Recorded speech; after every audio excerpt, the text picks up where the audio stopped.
If you have questions, put them in the Q&A box and we will raise them for Kirk. Speaking of Kirk, our speaker tonight is Kirk Hughes. Kirk is an RN. He works as a certified specialist in poison information and is the education director for the Minnesota Poison Control System. He has managed over 86,000 tox-related medical cases. He's been an active member of the Minnesota EMSC Advisory Committee since 2009. He's a firefighter and EMT for the last 27 years and currently serves as a member of the City of Ramsey Fire Department, as EMS training officer for Lexington Fire Department, and is retired from the Brooklyn Fire Department. He has also worked as an investigator for the Hennepin Medical Examiner's Office and is a hazmat technician. That seems like enough of a really long and awesome bio. At this time, I will turn it over to Kirk. Awesome, thanks. Let me get my screen shared here. First of all, I want to apologize for looking like I'm in my my grandma's basement. This is actually my office and I'm unable to blur the background. So I like to keep my fire going and hear the crackling. It just kind of soothes me. And I'm still unable to share my screen at this point. So yeah, I've had a lot of experience. I still currently do EMS. And so I think it really brings a really good buy-in with my job at the Poison Center. And I lecture at all my EMS conferences within my state and nationally. And I have a huge passion for what I do. I really don't have too many hobbies because my hobbies are my jobs, which I know is kind of a bad thing. But I enjoy it. All right, here we go. So I just got to find my file. There we go. And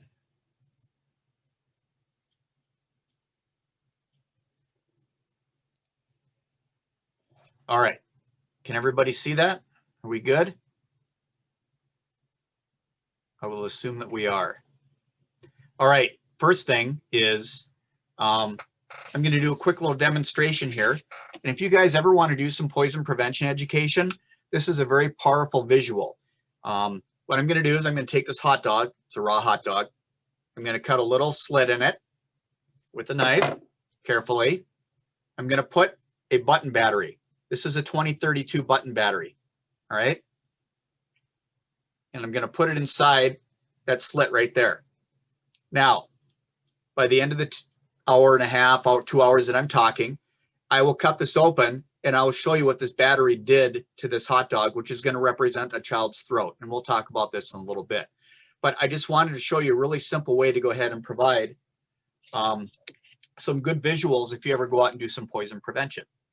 On the left there are my two youngest children who are now 18 and 20 respectively.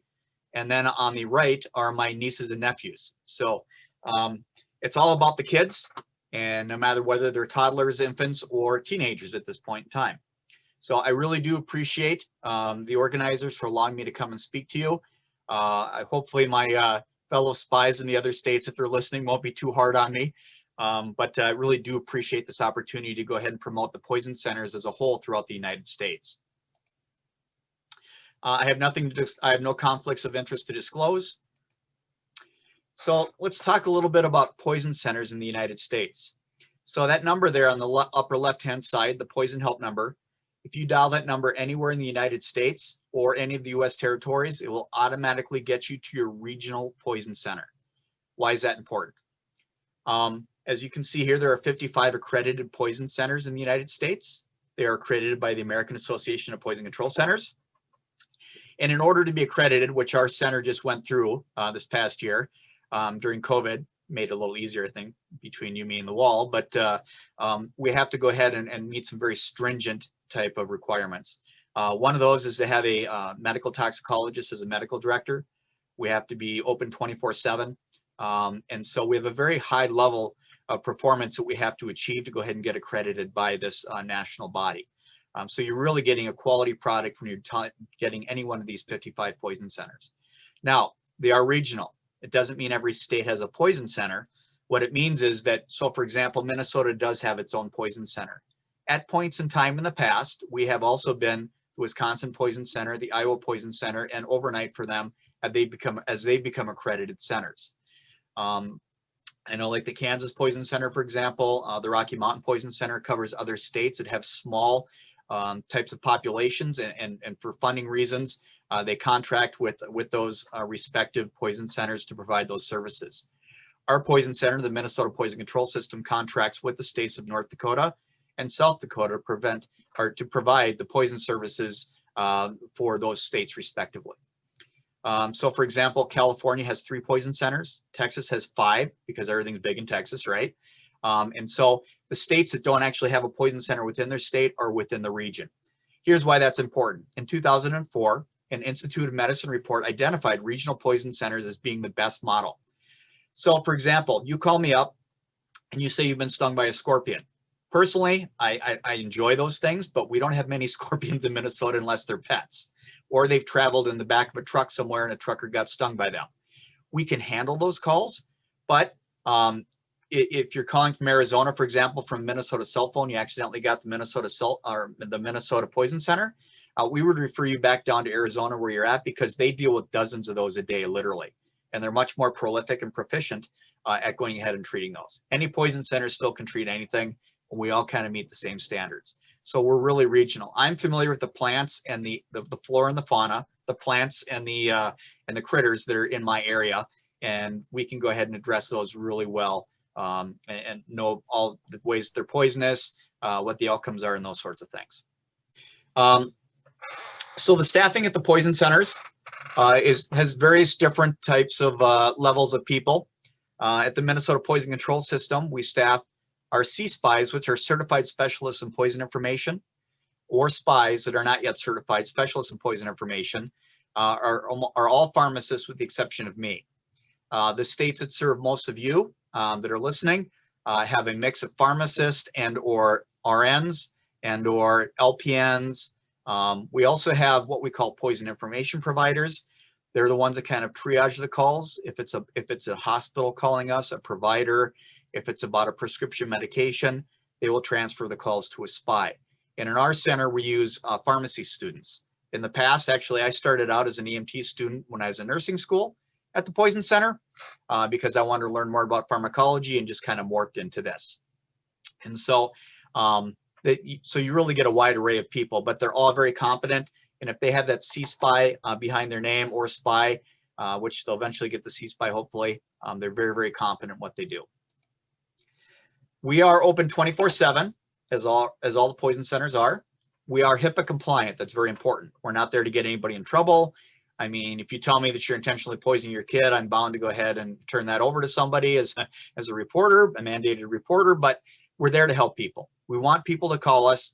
We understand that it's embarrassing if maybe your kid got into your purse, they got into something. We're there to help out whoever calls us. We are a free service, at least in our state, to the caller. There are various ways that poison centers are funded. In Minnesota, we're basically funded by a state grant and by a federal grant, complementary. Other poison centers have different staffing models, but to the caller, the service should be free to most of the poison centers that I know of. And we happen to be, the Minnesota Poison Control System is located in Hennepin Healthcare. For those of you that have been around a while, that's the old HCMC. We are the one of 2 level 1 trauma centers in the Minneapolis city proper. So we are just below the emergency department, and we routinely go up and consult on overdoses that we see at our hospital, in addition to doing telehealth poison consultation. So these are, and I understand there's 4 other poison centers represented here, but I just want to take a snapshot. All of these statistics are roughly the same ratios for all the other poison centers too. So they may not be exact, but they're very, very close and representative of most poison centers pretty roughly. So this is the big one. 38% of our calls involve kids under the age of 6. That should be no surprise, right? As soon as kids get mobile, it's like, oh, look, the Cool Waters cologne smells pretty, looks pretty, it must taste pretty. Then they drink some, then they go, ah, and it tastes terrible. And then next thing you know, the caregiver is calling us and we're saying, oh yeah, it's just cologne. It's got a little bit of alcohol in it, shouldn't cause any major problems.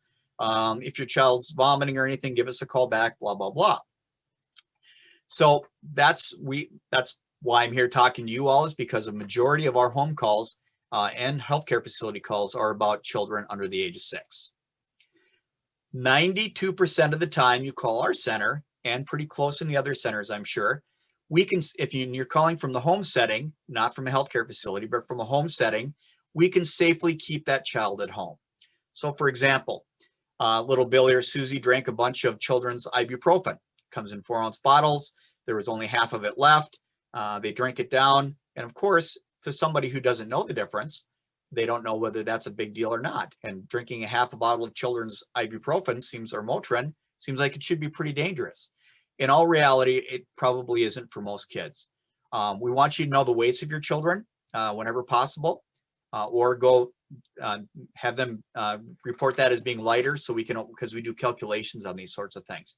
The bottom line is right now, especially during COVID, especially when emergency room services are at a premium, if we can safely keep you at home, that's what we want to do. And everything we do is evidence-based as much as possible, prospectively as much as possible, but especially retrospectively. And we have a really good feel of what needs to go in and what doesn't. Which brings me to my next point. Of those almost 45,000 calls that you see that we took in 2020 for the Minnesota Poison Control System, 26% of those were healthcare providers calling us to manage the patient. Now, in some cases, they're just making sure that there's been no new treatment modalities available to them, or they just want to report it to us. But we really find a value in, especially like, for example, PAs and nurse practitioners that are practicing in very rural environments who don't see a lot of these overdoses that can be very, very bad. We'll walk them through what they need to do based on protocols that we can go ahead and send them and give them verbally over the phone until they can get them to a higher level of care and increase patient outcomes and reduce serious morbidity and mortality. So we actually do a lot of telehealth. And as you can see there, that's a lot of providers calling us, relying on us to go ahead and manage people that are exposed to poisonous substances, intentional overdoses, unintentional overdoses, etc. So we're here about kids today. A lot of the audience out here is EMS. And if you're newer EMS, I really want you to look at that pediatric assessment triangle there. That is going to be, coming from an EMS perspective, the best way when you can walk in before you call the poison center when a pediatric patient has ingested something potentially toxic or poisonous, to go ahead and look at them and determine sick or not sick. All right. For the lay people out there and the other people that are not within EMS or providers, you can kind of ignore that. But here's the really important thing. Why do kids get into stuff? We kind of talked about it. It's kids being kids. Whether the kid starts walking at 10 months old or starts at, 14 months old, as soon as they get mobile, this is a way they explore. This is part of their natural childhood development, is to go ahead and taste things. And the good thing is most things don't taste good that are poisonous. The other thing is there are few things where 1 or 2 pills, 1 or 2 tastes of anything or sips of anything are going to cause serious illness or death in children. I can tell you that, and I'll share this with you, my late brother-in-law, died by suicide, and basically he was a career firefighter out in Rapid City, and after he had his first kid, every kid that he took care of after that, he saw his kid's face on them, and it's a huge source within police, fire, and EMS and parents to go ahead and have something bad happen to a kid. And the good news about all this is to let you guys know that very, very few kids have serious outcomes from poisoning. So we'll talk about that in a second. Now, we can prevent 92% of most children from going into the emergency rooms, but here are the pediatric exceptions. Children with trisomy 21, children with autism, and that's a very, very wide, as you guys know, spectrum. They're very functional, some that are not very functionable. The crunchy rat poison that looks like nerds, that tastes terrible, the crunchiness may go ahead and bring pleasure to the autistic brain, and they may be able to eat more than the child who doesn't have autism. And children with developmental disabilities. Pretty much any one of these children are going to go in almost 100% of the time after we triage them. And that makes sense, right? It's just common sense. So lookalikes, this is another reason the kids get into stuff. Anybody want to guess which house is, other than the gingerbread, which house is made with medications and which one isn't? The one on the left is the one that actually it has medications in it. Those are iron pills on there, gummy vites, things like that. If you look at your pill minder, I happen to be on a lot of medications because my parents gave me terrible genetics. And so I have some pills that look very, very enticing to children. They look like candy. All right. We'll kind of get into who the most dangerous person to come to your house is in a minute here. But just know that things that look alike, they're going to be curious. If they have access to it and the time to get into these things, they're going to go ahead and try them. And there are a few pills where one pill can kill. All right, so let's talk about pediatric deaths. Something that's none of us like to talk about. I don't know how many kids that I've actually had pass before my eyes as I've worked on them in the EMS setting. You know, and they still come around in the ghosties once in a while, but luckily I've been able to deal with that in a pretty healthy way for the most part, but it's not fun. This slide should go ahead and let you know that if you have to respond to a pediatric patient, or your child or a caregiver or somebody that you're advising gets into something that's potentially toxic or poisonous, that the likelihood of them having serious illness or death is very small. Now, these are respective years. This is the National Poison Center data system data that this comes out of. And it doesn't capture all pediatric deaths from poisoning. It's ones that are reported to poison centers. But as you can see here in these respective years, I mean, even one is too many pediatric deaths. But if you would have asked me before I got into the poison center side of things 22 years ago, while I was still starting in EMS, I would have thought that hundreds or thousands of kids would have died annually, or tens of thousands, as a direct result of toxicity. That's simply not the case, thankfully. Now, what do they primarily die from? Now, this is a little bit older data, but the first one that they passed from would be a vapor. That vapor is carbon monoxide. Carbon monoxide is the leading cause of death from a toxic perspective in everybody in the United States, young or old. The second one are analgesics. That's a fancy word for painkillers.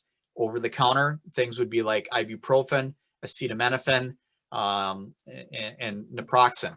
Other painkillers that are prescription would be things like hydrocodone, oxycodone, OxyContin, and those sorts of things. The third one would be button batteries. Interestingly enough, button batteries. Now, button batteries are not in and of themselves a toxic issue, but they can cause caustic damage that can result in deaths. And we'll talk about that in a little bit in depth.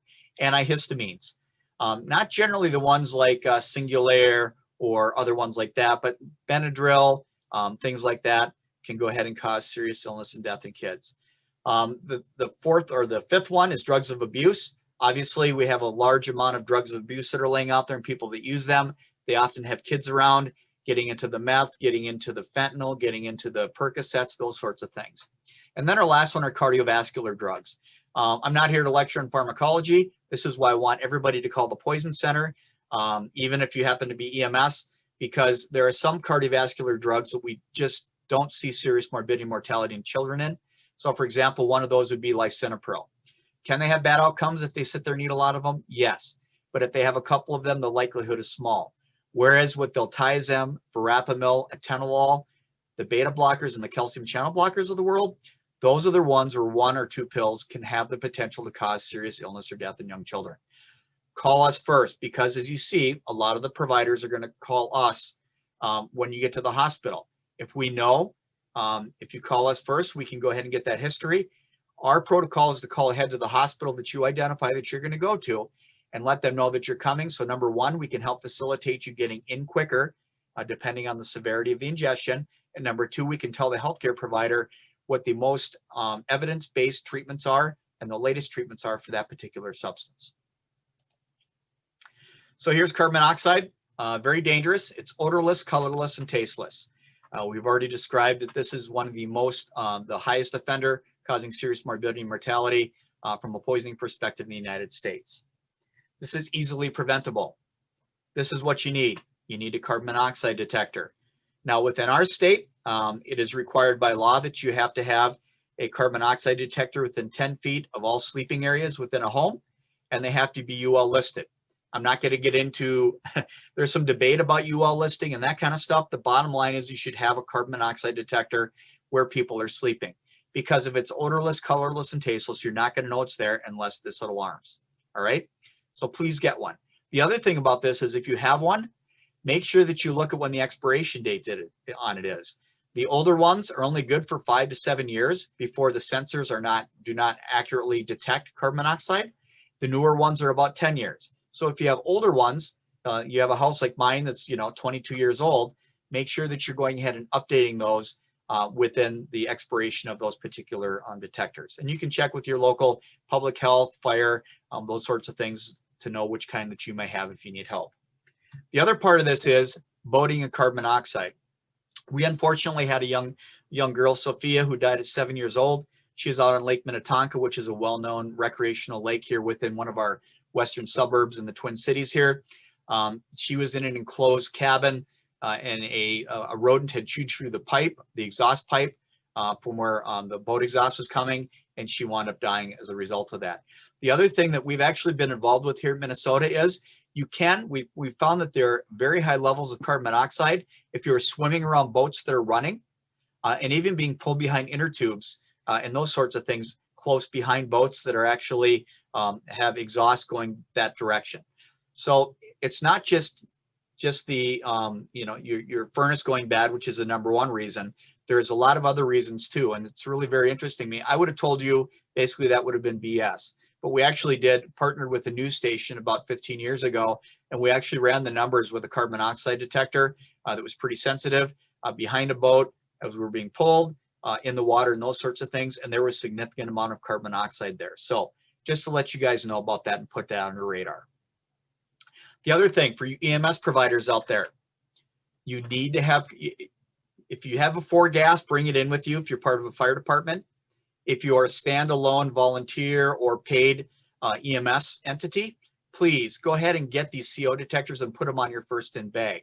We actually had an incident here in northern Minnesota, where in Perham, Minnesota, where some person went down for a cardiac arrest. The local BLS responded, law enforcement responded. They started doing CPR on this individual, and they started becoming overcome with headaches, altered mental status, and dizziness, and had to be flown down to our hyperbaric chamber here at Hennepin because the reason that person went unresponsive was because there was that odorless, colorless carbon monoxide there. And now these people were actually poisoned with carbon monoxide as the first responders. And all the departments I'm affiliated with, I've went ahead and pushed to go ahead and get these. They're less than $200. It's a great way to get a grant for something, to have your local Lions Club buy these for your first in bags for EMS so that you can know whether there's carbon monoxide in there and whether you need to drag somebody out and work on them or if it's safe to work on them there. So I wanted to go ahead and let you EMS out there know about that too. All right, grandparents. I'm not a grandparent yet. I have 4 grandkiddies for my 25-year-old daughter. Not quite the same, but grandparents are some of the most dangerous people statistically have around your grandchildren. Yeah, I know. And you guys probably love them more than their parents do, but here are the facts. A lot of our prescription medication ingestions come from grandpa and grandma, and that makes sense, right?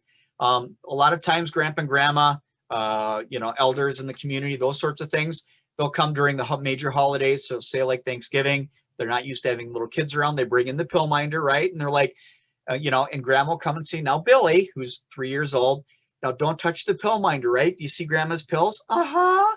No, you're not going to touch those, are you? Uh-uh. They can give you owies. Uh-huh. So you promise not to touch them? Uh-huh. And then they kind of put them down and they think that they're safe and they go walk off and give everybody else a hug. And then what does Billy do after he just promised? He's a 3-year-old kid. He goes and, oh, pretty purple. Cool. And hopefully it's not that 360 milligram diltiazem that's going to go ahead and make everybody's day really bad, because that's one of those where one pill can kill. So please, grandparents, be responsible. Put your pills preferably locked up when you're visiting or when your grandkids visit, and put all your poisons up high and out of sight or down low and preferably locked up. And we'll kind of leave it at that. So this is one where one pill can kill. I don't want to spend a lot of time on this because we have a lot of other things to talk about, but I just want to make you aware that things like a calcium channel blocker is for hypertension. It reduces the squeeze of your heart and it reduces the amount that your heart beats. And so, and that's the same thing with the beta blocker. And with kids, low heart rates are bad, low blood pressure is bad. And some of these can go ahead and be very serious. Some of these we've already talked about. 3 other classes of antihypertensives are not super dangerous in 1 or 2 pill amounts. The other one, if you have type 2 diabetic, like me, thankfully I'm not on a glipizide yet, but there's something called sulfonylureas. These are second generation, or what we call the Gs, glipizide, glyburide, and glimepiride.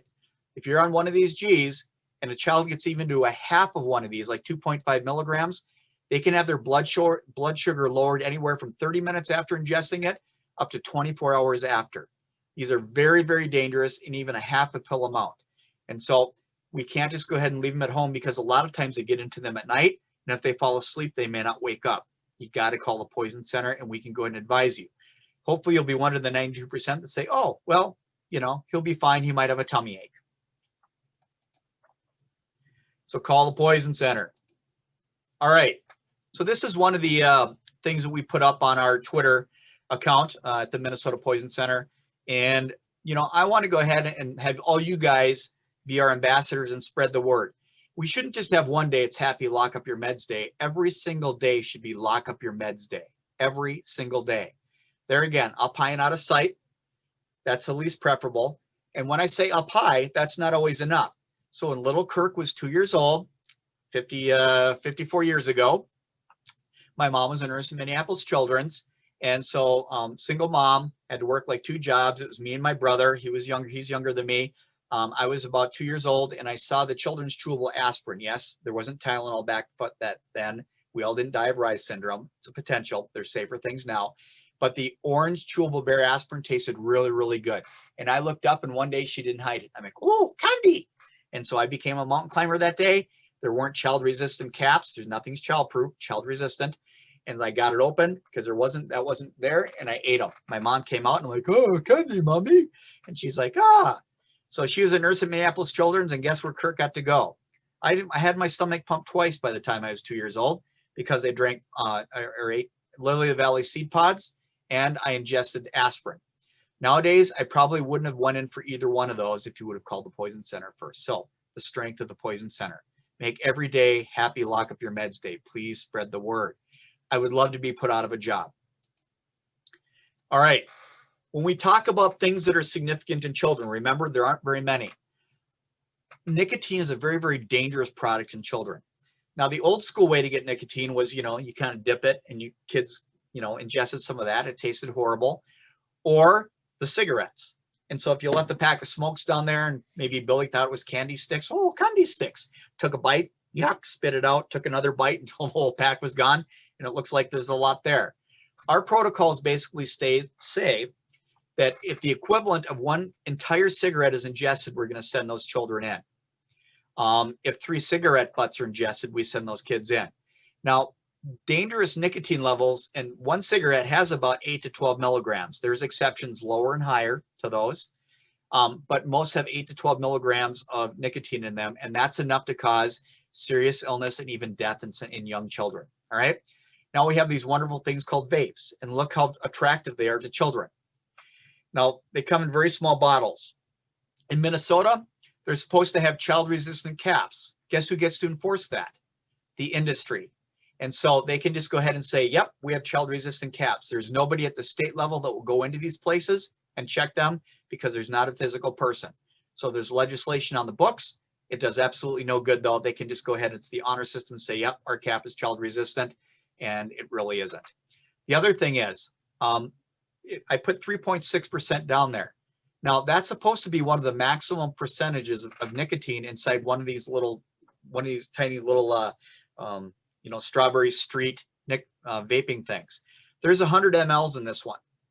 So what happens is, if you do the math, this is a pretty shortcut that we use, that if you take the decimal point on a percentage, one to the right, it turns into 36 milligrams per ml.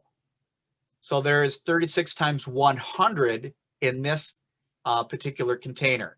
So 1 ml, 5 mLs is what a teaspoon is. So you can see right here that it does not take much for a child to get enough nicotine to have serious problems.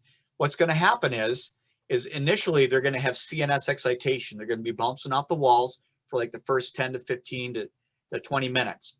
After that, they're going to start having CNS depression. They're going to get drowsy.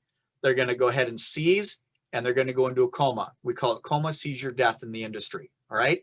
And so we always take these very seriously. So if you're EMS and you have somebody who's gotten into this, or if you have If you know somebody who's a vapor, and I'm not getting done, I mean, this is America, you can do what you want, it's legal. We need to be responsible about this. We need to teach people to be responsible and how potentially dangerous this particular product is. I just came across this. There are actually toothpicks that you can suck on, and there's 3 milligrams per toothpick. So all it's going to take is 3 toothpicks for a kid to suck on before they can go ahead and have a problem.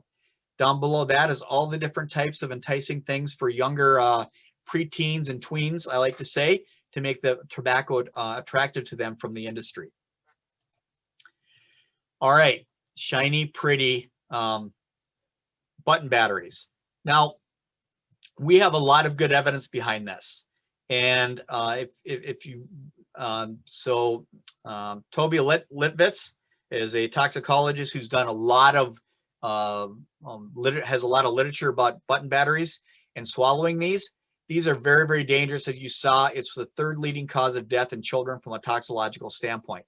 What happens is when you swallow these, and particularly the 2016s and the 2032s, the ones that are about the size of a nickel, they can actually get lodged in the back of their throat, and they can be asymptomatic. There again, I don't understand how something like that, they can be asymptomatic. The studies show that they can be. And if it stays there for more than 2 hours or within 2 hours, it can actually burn a hole in their esophagus. So very, very, very dangerous. So if you even think your child has ingested a button battery, we need to get them to some place where they can be x-rayed. Now, the good news is a lot of the times they actually didn't. We get a quick x-ray. Oh, it's not there. They can go home. You're done. Nobody has to worry. But if it happens to be there and it's stuck in the throat, we're going to have to go ahead and get it. Now, what's interesting about the button batteries, it's once it's down below the back of the throat and into the stomach and further down in the GI tract, it really is not a concern for causing burns. It's going to go ahead and pass 99.9% of the time uneventfully and not cause this, this type of corrosion in any of the other tissue. So it just happens to be right there. So please, if there's a potential that anybody's ingested one of these, they need to go in. Also check all your devices that actually have these in them. They have that little tiny screw in there, right? We like to take them off and put tape over them because it's a pain to change it out in your remotes and that kind of stuff. Don't be that person. Make sure that you put that little screw back in there and you're keeping track of your button batteries in your home, and teach others to do the same. This is something else I just came out of. You can see how recently this was published. This was published July 12th of 2021. And there again, more kids are at home, and you can see that the button battery injuries in kids rose 93% in the first 7 months of the pandemic. Not a big surprise. More kids are home, more opportunity equals more kids getting potentially injured. All right, magnets. These were at one point in 2016 banned from being produced and sold, and they went ahead and now have unbanned them. Actually, last night at KARE 11, K-A-R-E 11 News, which is a Twin City news station, ran an investigative report about these, about kids having serious outcomes from this. Now, the old magnets that maybe I used as a kid that went in the refrigerator with the little letters and numbers on them, you know, they were crappy magnets. They wouldn't even hold a piece of paper. I'm not worried about ingestion of those. All I basically did is I just spell swear words with him and blame my little brother because he wasn't the brightest bulb and I was the great kid, right? Even though my mom poisoned me twice. So, but the problem with these is when you swallow them and they're in different parts, you can see here in this little illustration that if maybe one's in the bottom of the stomach or a couple on the bottom of the stomach, and they swallowed more than one, and now the other ones are in a loop of intestine that's adjacent to the stomach, they can actually pinch together because they're so powerful, and they can go ahead and cut off the blood supply.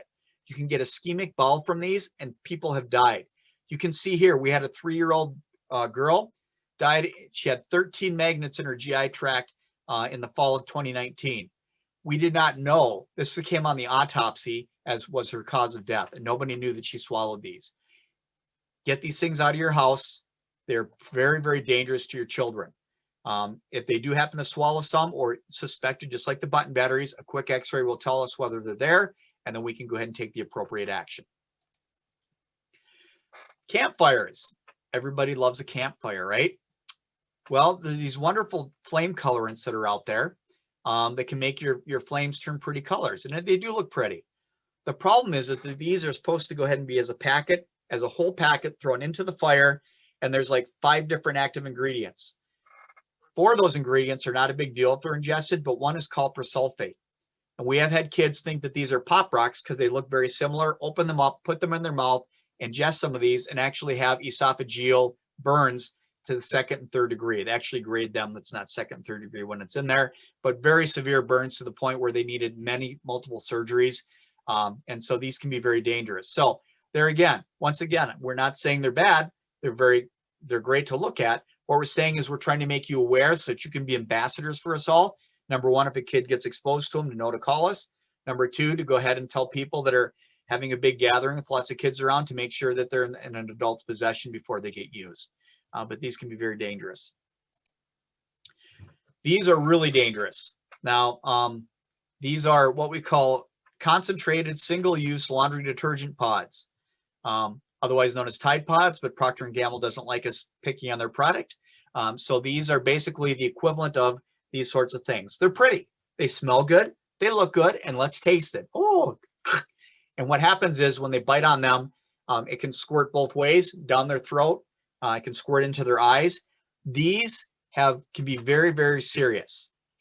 Any child who has any symptoms, whether that's eye pain because it gets in their eye, whether they're drooling, whether they vomit once after ingestion of one of these contents, one of these Tide Pods, or an entire Tide Pod, you need to call poison control immediately, every single time. These kids all have to go to the hospital if they have any symptoms at all. And so if we contrast that with the old school way, the old detergent we used to pour, whether it was liquid or whether it was granular, those obviously aren't good to eat either, but they didn't cause the amount of problems that this particular concentrated pod has done. Actually, in Europe, these were marketed 9 years prior to coming to the United States, and the poison centers there lobbied their respective countries not to have this out because they were seeing serious effects and burns to the GI tract secondary to ingestion of the contents of these. So let people know these can be potentially dangerous. There again, they're great to use. We use them in my house, but just the safe storage of these things. Now, things that are common. This is one of the most common calls of poison centers, and it's usually Desitin or A&D ointment, the staples of every diaper bag, right? Kids poop a lot. When you got to wipe their butts a lot, they get raw, so you put a barrier cream on, that kind of stuff. And so Desitin and A&D ointment are the ticket for that. Now, this particular product, and it's a little hard to see, says right on the product that if swallowed, get medical help or contact a poison control center right away. This is what makes it one of the most popular calls, because it tells you to do it. Now, in all reality, we know that the active ingredient is somewhere between 7 and 40% of zinc oxide. That form of zinc doesn't cause any serious problems. As a matter of fact, if you eat too much of it, it might cause poops and loose stools where you need to buy more anti-monkey butt and go ahead. And I think it's kind of one of those industry things that it's one of those cyclic things, but it really isn't a big deal. We'd rather have you call in everything and let you know that, hey, it's no big deal because the package says that. But between you, me, and the wall, this is one of these things that's actually pretty safe. And 92% of the time we can keep them at home. Desiccants. These are things that get put in your coach purses. They get put in electronics. You find them in Hormel types of like pepperoni and Jack Links, those kinds of things. Now, by and large, most of these, they say do not eat, throw away, dangerous. The reason they say that is because the packet as a whole can be a choking hazard or foreign body to your child. The contents, by and large, most of the time, are these little beads that are called silica gel. And basically, it's a fancy word for sand. So they're going to have some gritty poo most of the time if they ingest the contents of it. And so this is a very popular call we get because of the labeling. And the labeling is misleading. Now, in some of the Hormel products, they have a packet like this, but it's got red dust in it. And so that red dust is actually iron, and iron can be toxic to children, but it's reduced iron. So it's not biologically available to their bodies and will not poison them. So by and large, most of these products, the contents are not significantly toxic. Glow sticks. So this is obviously on Halloween, 4th of July, parades. These are very, very popular. We get lots and lots of calls. We had a little guess how many glow stick calls we'd get on the 4th of July this year. I think we wound up getting like 31 of them or something like that. But you know, they actually are non-toxic. Now, non-toxic doesn't mean nothing will happen. They taste terrible. I've tasted them just to see what it tasted like. You know, I got to practice what I preach. So I get a little lick of it. They taste horrible. It stings when it gets in your eye, but it's generally not going to cause serious illness or death if you do that. Just give the Poison Center a call. We'll walk you through how to rinse a kid's eye. We'll walk you through what to do if they've ingested it, if they vomited a couple of times. Part of our services at the Poison Centers is to follow up with kids that might have minor symptoms that we don't expect to get worse, just to go ahead and give the caregiver a little more comfort that, hey, we're still there for you. We're calling up, hey, 30 minutes, 60 minutes later, hey, how's Billy doing? Did he puke anymore? No, he seems to be doing fine. He's watching, you know, SpongeBob or something and munching on something. So that's another service that the Poison Center provides. All right, so let's talk about COVID related, that terrible, terrible subject. As a result of COVID, we have seen increases in certain things. Now, I'm going to show you this slide. This isn't COVID related, but this is something that I was a co-author on an abstract at an NACCT in the past, and it was published as an abstract in the Journal of Clinical Toxicology in 2018. If you work at a poison center, you know just by the volume of calls that we're seeing an increase in overdoses, intentional overdoses in tweens and teens. So as you can see here, what I did is we took all the calls that came into the Minnesota Poison Control System between 2000 and 2017, split them up into male and female, and went ahead and saw what the curve was like. And I mean, you can pretty much talk to anybody, know that we know that it's increasing, but we need to put it actually in some kind of data so that we can see it and quantify it.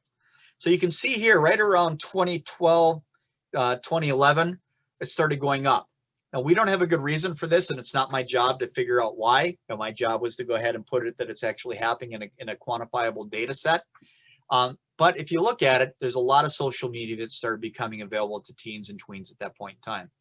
I've asked my kids, how big of an impact do you think social media is playing on anxiety in kids nowadays, and suicidal thoughts and wanting to harm themselves, you know, all those, you know, just anxiety in general. And they both agree, my two youngest ones both agree that it plays a big part. And my youngest actually has some anxiety issues. And so we know this is happening. So this is one I just came across here on April 8th, and this is from UC Davis. There again, suicide is a second leading cause of death among people ages 10 to 24. And it's been increasing since 2007. Now, this is suicides in general, but a vast majority of those, especially female, are ingestion of toxic substances. Thankfully, we're not seeing a lot of people having death from this, but we do know that there's a lot of cries for helps out there. I don't know what the answer is. I'm not a psychologist. I try with my kids and talk to them, and all their friends talk to me because they come to our house a lot, and I try and understand it. But we just need to know that it's out there and try and educate yourselves about what help is available in your community for these kids. And sometimes it's just you maybe lending an ear and then referring that caregiver or themselves, depending on their age, to someplace that can help them out. Another big rise in suicide attempts by teenage girls. This was CDC data that just came out. There you can see the date there. So no surprise, huge increases. The anxiety, I mean, on one shift, the only set time that I have to work is every other weekend, 3 to 11 is my only set schedule. Other than that, I work a rotating schedule, and then I do education stuff and blah, blah, blah. But I can tell you that just anecdotally looking at it, one of our biggest staples or one of our biggest calls, call volume wise during those times, especially on Sunday nights and Monday nights, don't ask me why, you'd think it'd be Friday and Saturday, but Sunday and Monday nights are the most busy, that it seems like we're getting 11, 12, 15, 16-year-old girls overdose. It's heartbreaking to see this. And I hope that we can come up with a quantifiable way to, number one, identify why this is occurring, and number two, how we can go ahead and reverse this terrible trend that's going on. Other things I want to tell you about. So a lot of hand sanitizer out there for COVID. Now, if you look in the very top picture there, this is an actual sample of a product for hand sanitizers. It's got a measuring cup that you'd see like a NyQuil. Why is that there? It's just because that they've already geared the machinery to go ahead and package things a certain way, and it's easier for them economically to go ahead and run it through the machines like that. And so it comes like that. So people think maybe you should drink it accidentally. The ones on the left here, what does that look like? Water bottle. If you happen to work at a poison center, it's not uncommon. Oh, that's not what I thought, kind of thing.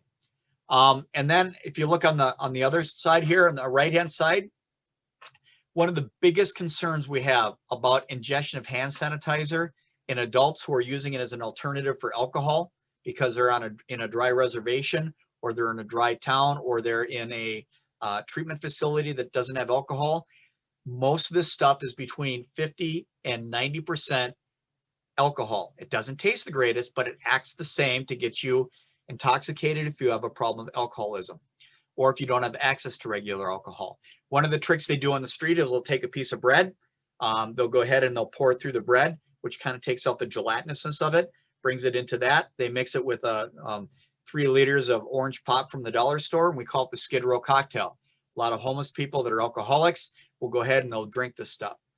Here's the problem. And these can contain methanol. Methanol is a toxic alcohol. It's not on the label. I get this all the time. It's not on the label. This is undeclared, an adulterant in hand sanitizers that are out there. Most of them are manufactured in Mexico, and these are undeclared methanol in these. So let me quantify this on the next slide by how dangerous this potentially can be. If you look up FDA recall on hand sanitizers, they'll give you a searchable list of pages about ones that have undeclared adulterated methanol in there. If a kid drinks a sip of this, or an adult, and I actually took one of the first cases that occurred in the Dakotas, where they actually drank it as thinking that it was regular alcohol. And this was very early on before we really knew that this was happening. This person wound up dying from a toxic alcohol called methanol. And so methanol, what it does is it works in a very different way, and it doesn't take much. So let me just illustrate this to you. This is why you need to call the poison center on every ingestion, no matter how small, on pediatric patients or intentional in adults. So this is a calculator that's available to us. It's on Micromedics, which is a program that we use at the poison center that's licensed for us to use. So substance ingested. Actually, that should say methanol up there. And then the patient's weight, 30 pounds. If you divide that by 2.2, that'll give you how many kilograms they are. The amount ingested, 5 mLs. So let's say that this was a hand sanitizer. The kid went ahead, and 5 mLs is about the average of a small mouthful or a sip in a child that they can go ahead and drink. So they think, oh, water. They take a drink of it, they swallow a gulp of it, and they're like, oh, that tasted bad. Let's say that it has 72% methanol in it. It's undeclared, that's not on the label. See this number down here, 39.4 milligrams /DL? Anything above 20 can kill that child in hours to days. And what it does is it forms an acidosis. Number one, it can cause blindness, which is either temporary or permanent within the first 6 hours. And it can also cause a systemic acidosis. So it causes our bodies to become poisoned, to become acidic, where metabolic processes do not work. This is very, very concerning. And so this is why we want people to call. It's not on the label. It will never be on the label. This is adulterated. Let me just reiterate that, because it's going to say ETOH on there. So what we do when you call is we will check the FDA's website and see if it's on the bad list. If it is, you're going in automatically. If it's on the nice list, and what we've done at our poison center, we've actually called the manufacturers, have them provide third-party proof through their laboratories and their quality assurance programs that this is not present, and then we can declare them safe. So some of the bigger names that you'd expect, I'm not going to use names here, but actually some of the ones that the more mainstream ones do not have alcohol, and we have those lists that we've actually had at our own poison center that we've investigated personally, and then I'm sure other poison centers have done the same thing. If it's on that list, then we're good. If it's not on either list, we don't know, and we're going to refer them in. Now, here's the thing. In Minnesota, there's only 2 hospitals that can get a methanol level. Hennepin Healthcare and Rochester Mayo. Nobody else can. It makes it very difficult for us to go ahead and manage these patients remotely. And so we're not in the business of telling you where to go, but we do know the poison centers and what the capabilities are. In North Dakota, there is not one healthcare facility that within their facility can get a methanol level. In South Dakota, there is one healthcare facility that can get a methanol level, and that is on the eastern side of the state. So if you're on the western side, it either has to be couriered or we have to do a different thing where we have to watch them for a minimum of 12 hours. As you can see, it becomes complicated. This is why you call the Poison Center. We are familiar with the resources in our service area. We know what hospitals can do what, and we've gone through this, and we can streamline that to minimize the amount of time the child has to spend in the hospital, to minimize the amount of time that we have to spend on them, because there is an antidote for this. If we give them the antidote, then they're going to be in the hospital for at least 24 to 36 hours. And that antidote is about $1,800 a vial. And it may not be necessary if you call us first, because a lot of healthcare providers are not aware of the nuances of how to treat methanol. So there again, tooting our horn, we're good at what we do. There's undeclared methanol and hand sanitizers, which is one of the absolute most evil things we can do in this point in time when COVID is going crazy. So if you don't take anything else away from this, remember there might be undeclared methanol. So this is kind of methanol toxicity. This is kind of geeking out. I'm not going to get into this for the sake of time, but if anybody's ingested anything with methanol and other things where we do find methanol, other products that are common, windshield washer fluid, almost all of it. And it comes in pretty colors now: blue, red, green, purple, and orange. And so one sip of that in a child can actually cause them to become toxic, just like we previously spoke about.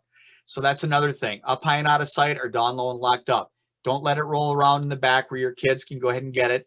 That kind of thing. Windshield washer fluid has methanol and is the biggest source of toxicity outside of hand sanitizers. All right.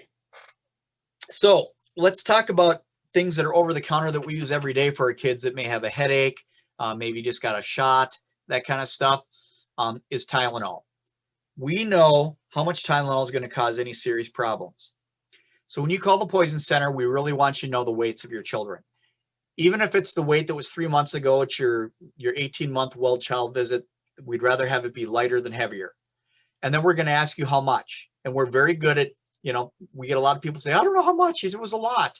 Well, let's start out. How much was in the bottle for the children's liquid Tylenol? 4 ounces.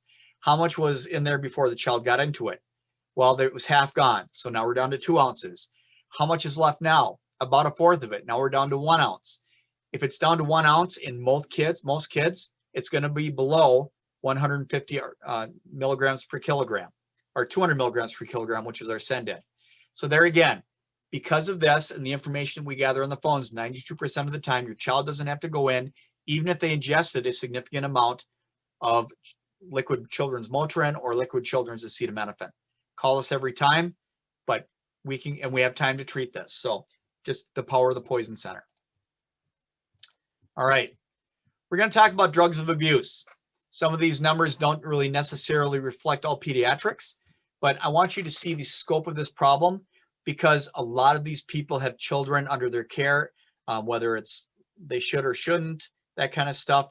And a lot of kids are getting into this stuff, and especially teenagers and tweens are now using drugs of abuse to help with their anxiety, to help with their to help facilitate their suicidal thoughts and those sorts of things. This is Center for CDC Data.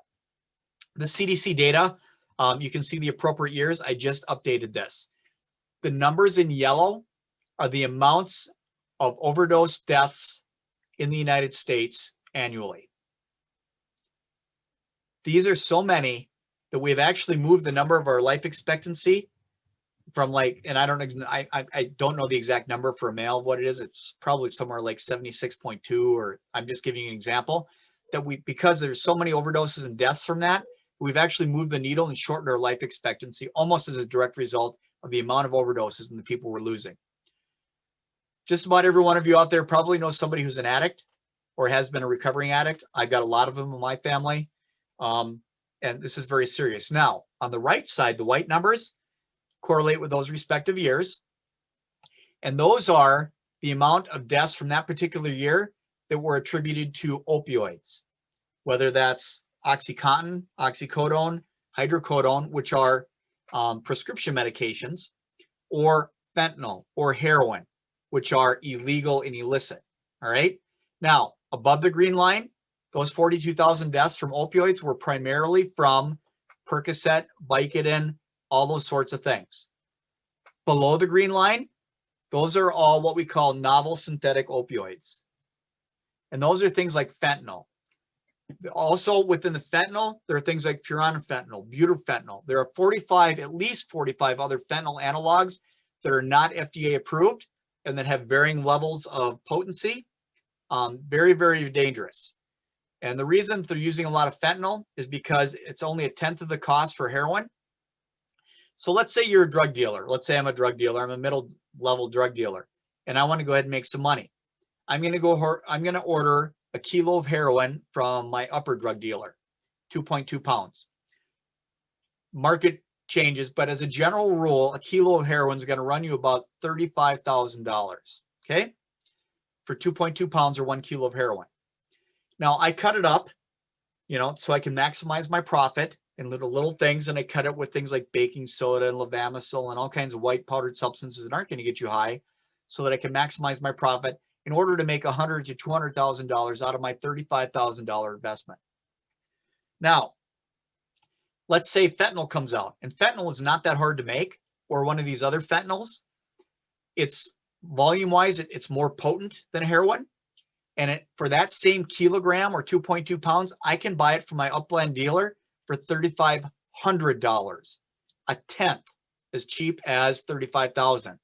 And I can cut it up, and I can make the same $100,000 to $200,000 out of that same amount. Now, these are better returns than Edward Jones is going to give you, or your financial planner is going to give you from a legal perspective. This is all illegal. This is why people do drugs. Number one, drugs feel good, at least initially, early on in your usership. The other thing is you can make a lot of money from it, but you may go ahead and get a bullet in the back of your head if you go ahead and do something wrong, or you don't come up with the amount of money that your upper dealers want you to have, kind of thing. But this is where we're in. Most of the heroin out there is not heroin. It's actually fentanyl or other fentanyl analogs. And sometimes we can't even go ahead and detect these. All right. So when this is a toxidrome, this is what all people look like when they've overdosed on an opioid, whether it's, hydrocodone, whether it's oxycodone, or whether it's fentanyl, heroin, whatever. They're all going to look like this if this is the only thing in their body. And kids too. We get a lot of kids who get into their parents' painkillers, and of course with their heroin and their fentanyl, they're going to have pinpoint pupils. You EMS out there and you providers out there, one of the biggest things that we miss is if a child's unresponsive, not breathing, maybe still has a faint pulse, check those pupils as part of your initial thing. If you're going to an adult overdose, the same thing. If they're pinpoint, they're not breathing, they have a pulse, we can give them naloxone. We'll talk about that. So they get pinpoint pupils called meiosis. They get respiratory depression or rest. They stop breathing, or they have reduced breathing. Instead of breathing 12 to 20 a minute, which is what normal is, they're breathing maybe 4 or 6 a minute. Not enough to go ahead and provide enough oxygen to their heart and their brain, which needs lots of sugar and lots of oxygen. And they're unresponsive. So that's what every person who's taken some sort of opioid is going to look like, so that you can recognize that. We also have something called Perk 30s. We have people making pills in their garages, people that are chemists, amateur chemists, or actually like Walter White chemists from Breaking Bad, who know what they're doing to make money. And so this is what we're seeing in the Minneapolis-St. Paul areas. We're seeing something called Perk 30s. That doesn't make sense. But it's what they call it in street lingo. Percocet, as you know, is oxycodone and acetaminophen, a prescription painkiller and a non-prescription painkiller. Usually it's like 5/325. That's 5 milligrams of oxycodone, 325 milligrams of acetaminophen. That's a Percocet. Now, the 30 is what a lot of pills that are oxycodone has an M in a square on one side, a white pill, round pill, and on the other side has a 30. This is on the street, how they go ahead and identify when they sell these illegally. And it's going for anywhere from $2 to $5 per milligram. These are expensive. So buying fentanyl or heroin on the street is a lot cheaper than buying illicit pills right now, because they're very expensive. But they're manufacturing these pills. We are getting people calling in saying, hey, my buddy just took a Perk 30, or he took a half of a Perk 30. And this is somebody who's been using heroin or fentanyl or opioids for 10 or 20 years. They have a tolerance built up to it. They took one and they stopped breathing. There is so much fentanyl in these. We've had them analyzed by our local DEA, our local law enforcement, and we're seeing a lot of these fake pills flood the market, and they're being made in garages. And so even though it says M30 on it, it's not always what's advertised. So this is the other danger is you don't want to overdose intentionally. You're just trying to go ahead and support your drug habit and prevent withdrawal. And you're trying to buy what you think on the street is legitimate. And now you take it, and now you've taken a half of one, which is nothing in their scheme of things. They used to taking a couple of them, and now they're dying. So here's the good news is we have something called naloxone or Narcan. Now, back 15 years ago in EMS, when I was at Brooklyn Park Fire, large department, 8th largest city in Minnesota, we ran 10,000 calls a year. We were police or fire rescue, so we ran a BLS. We were all EMTs. We didn't have naloxone at that point in time because it was out of our scope. As we progressed, naloxone now, if you give naloxone to somebody who doesn't need it, it's not going to hurt them. And so what they've done is they basically said, let's make this available to everybody, at least in our state and a lot of other states. Civilians now can go out to a pharmacy. They can say, hey, I'd like to go ahead and get some Narcan. This is the reversal agent for opioid overdoses. All right. In our state, we can go ahead and citizens, just general citizens can give it. They're protected under the Good Samaritan Act that they give it, and somebody has a bad outcome, which they shouldn't, that they're covered from a legal perspective. And this is saving people's lives. Now, I have personally been to a certain individual in my EMS role 17 times and given them naloxone because they've overdosed 17 different times. If you understand how addiction works, we're hoping that we won't be there an 18th time and that this person will go ahead and reach rock bottom and get the help that they need. And so there again, you don't have to agree, disagree, whatever. I can tell you that in a lot of police, fire, and EMS circles, a lot of people get jaded. We get tired of seeing this. It's not right. It's not ethical. And, I try when I put on my hat to just take all the judgment out of it, and we just help people with what it is. We now, in most of our BLS units, I can tell you in both of my BLS departments that I'm on right now, we do have this naloxone, and we give it intranasally because at the EMT basic level, we can't start IVs. And so this is a way we can give it to somebody because we're on the scene first generally. Law enforcement's on the scene before our paramedics come and can give it IV. So this is life-saving as far as them not dying. Are they going to relapse? Probably, but that's not for us to decide. So this is something that can definitely help. Now, they have to still have a pulse to give this. If they don't have a pulse, we have to do CPR, get their heart back, and then we can give it to them so they can start breathing. So you have about a 2 to 6 to 8 minute where they go down, they're not breathing, but they still have a faint pulse to give this. And it's amazing to watch it. And everybody who's ever seen this, they're down, they have a faint pulse, they're not breathing, you give it to them, and all of a sudden they go, and they're like, what happened? You overdosed. No, I didn't. Everybody who's been there knows what I'm talking about. I'm not laughing lightly, but it's what they say 90+% of the time. It's like, well, do you think we're all here for your, just because we want to see what you look like today? No, they never think that they've overdosed. And it's like, dude, you would have been dead if we hadn't given you this. So it's great. Now, if you BLS out there or ALS even, in our toolkits, we have an OPA, an oropharyngeal airway, and we have a bag valve mask. We can do this till the cows come home.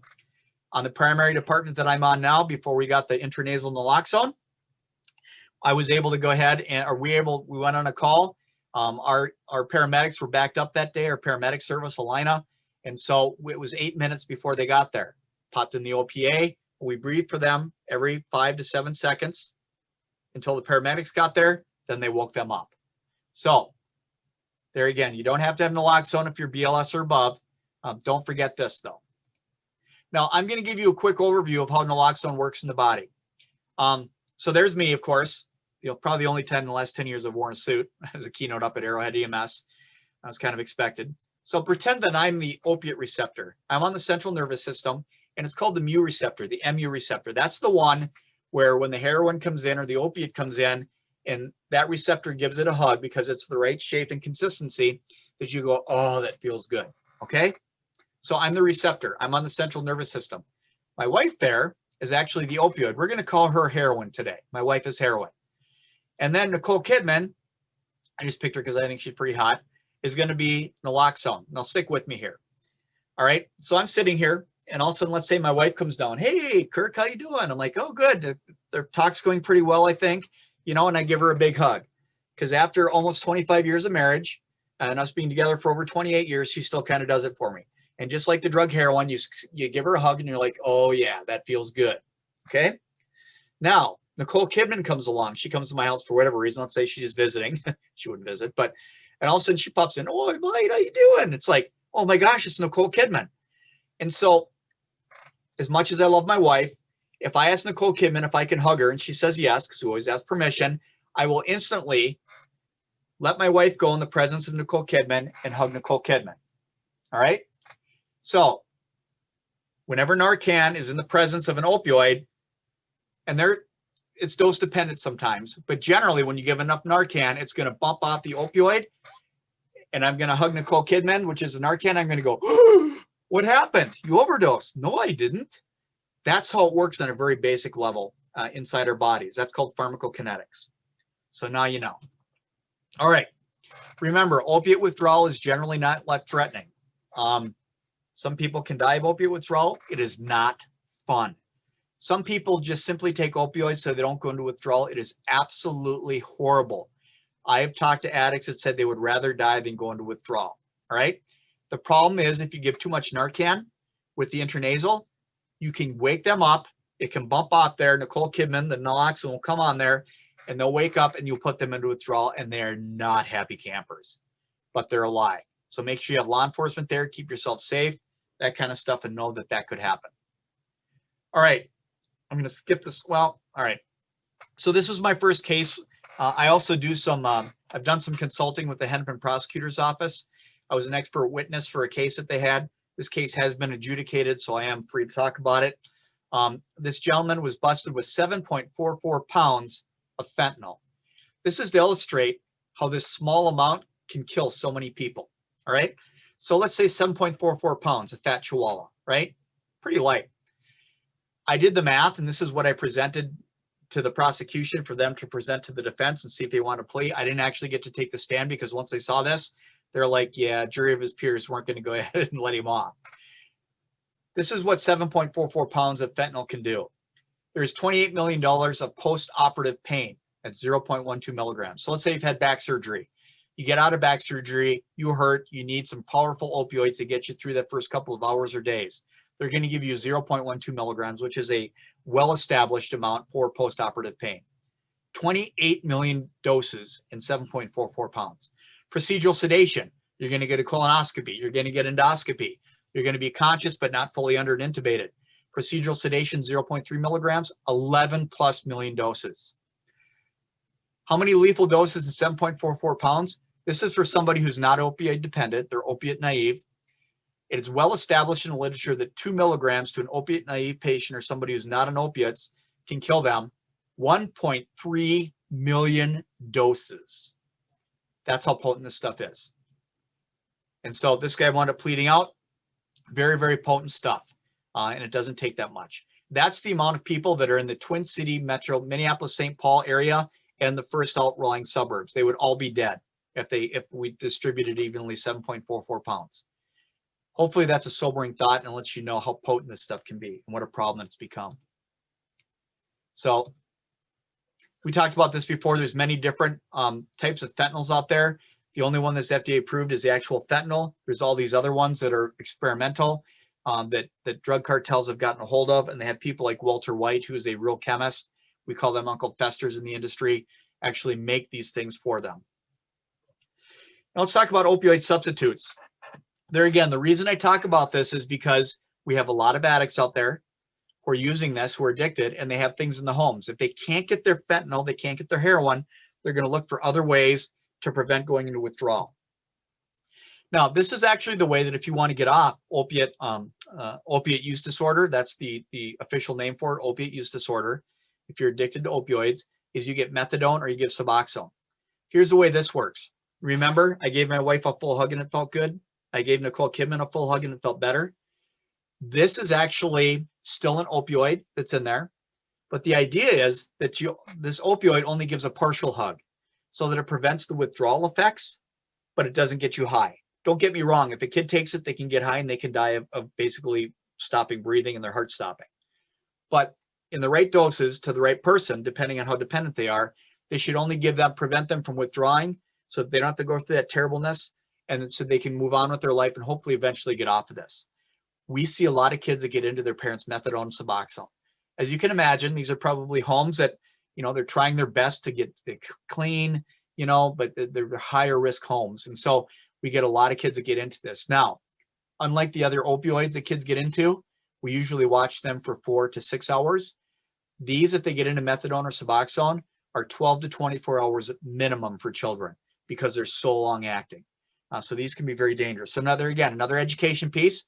Somebody's trying to put their life back together. They've got children in the home, you know, and they're being treated with this legitimately.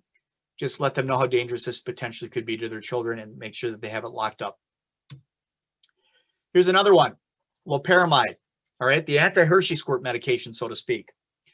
Basically, this is, you know, if you get diarrhea and you need to go to work because for whatever reason you ate a bunch of really hot stuff the night before to get you through the day, so you have to go to the bathroom every 15 minutes, you take 1 or 2 of these. There's 2 milligrams of loperamide in the Imodium AD. Now, if you look on Dr. Google, and let's say you're somebody who's in a well-respected position in the community, but you've been hiding your opioid addiction, and you want to get off opioids, and you know there's going to be a withdrawal period, but you want to go ahead and treat yourself without having to go and let people know that you're addicted. If you go to Dr. Google, it will tell you to take 5 to 7 boxes of this a day. The reason is because the way that it stops us for having the Hershey squirts, diarrhea, is we actually have opioid receptors inside our gut. They're different than the mu receptors, but they kind of cross over a little bit. So what happens is when you take 1 to 2 or 2 to 4 milligrams of loperamide, the anti-Hershey squirt medication that's available over the counter, it binds to those in your gut and it helps prevent you from having diarrhea. Now, if you take a whole bunch of them, what it's going to do is it only takes a couple to bind up the amount of receptors in your gut. It's going to float around your nervous system. And I'm going to go, hey, you're my ex-sister-in-law. I still kind of like you, even though you were married to my brother. My brother hates you. And this is kind of a true story. So my ex-sister-in-law came with my nephew into our emergency department after got into grandpa's diltiazem 360 milligrams, which could have certainly caused serious illness or death. She came all the way down to Hennepin County from the suburbs, knowing that I'd be there. I got a call, went upstairs, saw her. Hey, and I hadn't seen Vicky in a while. She's always been nice to me. I've never had any problems. She's not my ex-wife. And so she was crying because she's very scared about what could happen to the child, knowing it was very serious. So I gave her a hug. Now, hugging her in that time made me feel better, that I was making her feel better, and it made her feel better too. So it was kind of a partial hug. What this does is it gives a partial hug. The problem is that in little kids, this is one of the most dangerous over-the-counter drugs there are in your home. In the literature, as little as 1 to 2 pills, and they're little tiny things, right? Where they could easily, before they know that it tastes bad, swallow them, can cause them to stop breathing from that same mechanism. So it can be very, very dangerous. If they take a whole bunch of them, it can cause a certain cardiac arrhythmia called torsades. There again, if you don't understand that, the people that do on here, know it's an EKG abnormality that can be very dangerous. So taking too many of these can cause torsades, and in young children, even a small amount can cause them to decrease their respirations or cause respiratory arrest. So this is one of those over-the-counter things that people perceive as being very safe, when in fact, this is one of the few that is not. So why is this dangerous? If you look at the chemical structure in the middle here, that's the loperamide. Half of it looks like methadone. It actually, when it first came out in 1977, was a Schedule 5 substance. So the scheduling, as most of you know, has to do with the potential for abuse it has and the potential for addiction that it has. So Schedule 5 is one of the lower ones. It got descheduled in 1980 because the manufacturer went to the FDA and said, hey, look, we had 55,000 cases and nobody died. Can we unschedule it? Because scheduling it means they have to have a lot more QA and it costs them more money. Now they can just sell it over the counter. So anyway, that's kind of why they take it, because it's structurally related to an opioid. All right, let's talk about speed quick. There again, this gets more into drugs of abuse, not really our focus here today. Other than kids getting into caffeine, we get a lot of calls about kids. So you just drank a part of a Red Bull. Well, you might call them zippy for a couple of hours, but unless they've ingested very large amounts of it, it's probably not going to cause serious illness or death. All right. Down here, you can see that 2,000 milligrams to 10,000 milligrams in adults can cause pretty serious effects, and that would take a lot. Now, what I'm here to talk about is the amphetamine portion of it. So this is what you see clinically when somebody overdoses on speed or sympathomimetic, or when you get scared, all right? So you guys may recognize this movie, one of my favorite ones I just watched the other night. When you're scared, your fight or flight kicks in. You get a high heart rate, which is tachycardia. You get high blood pressure, which is hypertension. You get big pupils, which is mydriasis. You get diaphoretic, you start sweating. You get hyperthermic because your body is revving up like an engine, and you get hotter, and you get agitated. These are the things that we can see. Now, you can see here the amount of kids that are being treated for ADD or ADHD. There again, not judging anything about this, just stating facts that we have a lot of children, as you can see here. So 6.1% in America.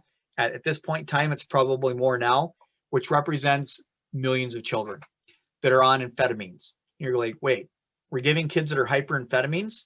And I know some of you know this, but it's what we call a paradoxical drug reaction.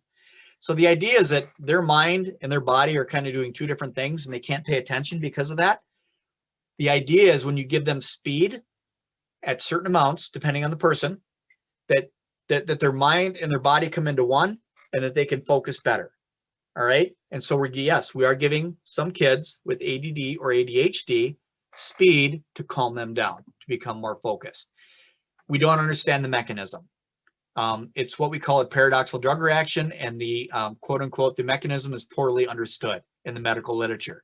We don't know why, we just know that it works. But I can tell you we have very young children on this. My point behind this is my youngest daughter just graduated high school. I've been telling them all throughout high school that drugs are available, and I ask them all the time, well, what could you get, at high school? And basically, they just say anything. Heroin, yeah. Cocaine, yeah. And so when my now 20-year-old son was actually playing football in the high school team, I asked him, hey, I said, are any of the guys on football using amphetamines? He's like, well, what do you mean? Because he played the line. And he goes, well, I don't know, I probably shouldn't say it. I'm like, dude, I just want to know. He goes, yeah, well, the left side of the line, he's on the right side. The left side of the line, they buy Adderall from this kid who's got ADHD for like $10 a piece, and they take it before the game. I'm like, oh, that's why that side of the line moves so much quicker. Just, kind of a poor joke. But I mean, literally they were taking because they didn't have ADD or ADHD. It's widely available. If another sibling in the home where there's ADHD or ADD drugs, which are usually amphetamines, takes one, they can go ahead and have a problem, and they can get too hyper to the point where they can have seizures.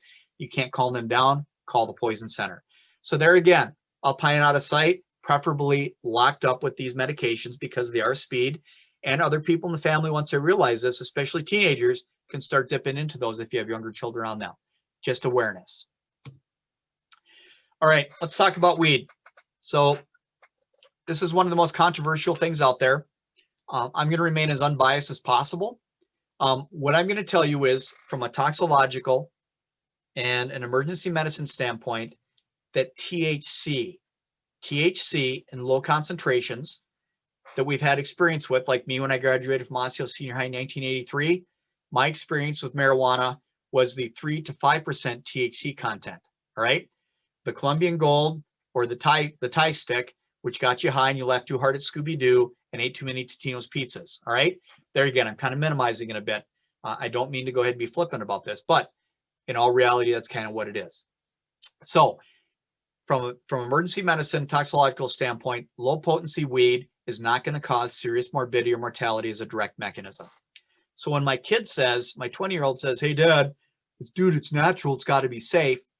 Well, my response to him was, well, if you ate a petal or a flower from a yellow oleander or a digitalis plant, you would die of a cardiac arrhythmia, and that's natural. Really? Yeah, so a little education goes a long way. But he's right. In this case, THC in lower concentrations that we've had experience with, anecdotally, unofficially, is not going to cause serious illness or death. All right? Out of the gate. Now, this comes from the cannabis sativa plant. Interestingly enough, if you guys want to know where 420 comes from, 420, so the most popular publication amongst people who like to get stoned is called High Times. They actually did a survey many, many years ago about what time of the day is the most popular time for you to go ahead and get high. 4:20 in the afternoon is what it was. So every April 20th, you're going to see 420 all over the place if you see it, or if you see 420 in the afternoon, that's what 420 means. All right. Now, this particular plant actually, all right, let's go back here. So in our bodies, just like we have mu opioid receptors, we have kappa opioid receptors, we also have cannabinoid receptors labeled as CB1 and CB2. They're all in our body. Now, when we smoke marijuana or we ingest it, and we'll talk about the different ways that you can get it, and if it has THC in it, tetrahydrocannabinol, that's the stuff that gets you high. It goes ahead and hugs the CB1, and you go, oh yeah, Scooby-Doo is pretty funny and I need a burrito, okay? We have CBD that's out there, and we'll talk about that. CBD doesn't actually hit either one of those receptors, but it uses other things and might have some potential for anti-anxiety, anti-inflammation, anti-seizure stuff. We still have to study that more. In the scheme of things, it will not get you high, and we'll talk about that.